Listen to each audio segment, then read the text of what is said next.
ราชวงศ์จักรีผู้ให้ยังเป็นสักขีและเราทหารกล้าของชาติไทยที่มีความกล้าหาญปกป้องอธิปไตยคุ้มให้บ้านเมืองเฮานั้นจึงได้อยู่ดีเพราะท่านเหล่านี้เขาจึงอยู่ลมเย็นผาสุขอุดมสมบูรณ์สั่นแล้วให้เฮาค่อยๆเลยลูกยังไม่ทันไม่ดีพูดทัน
โอ้เมืองจันทรักษ์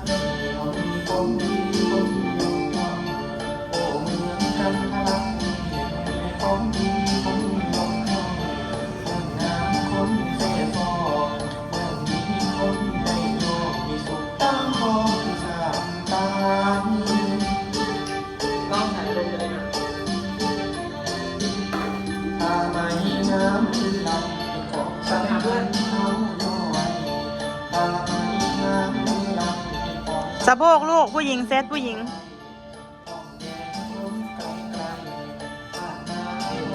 หน้าตาอารมณ์ไปเลย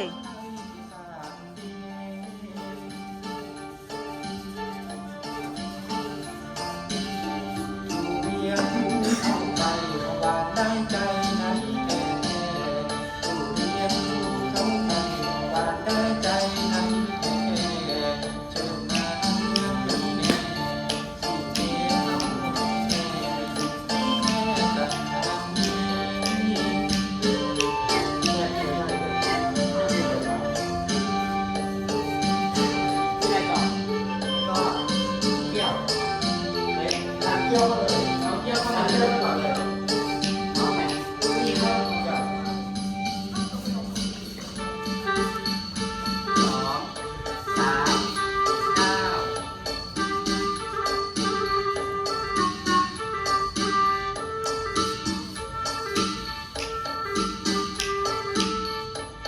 ให้ไปพูดกับผู้หญิงตัวเองด้วยนะลูก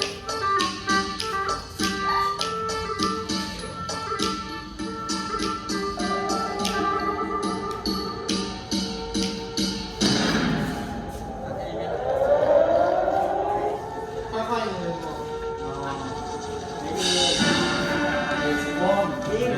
เดินเข้ามา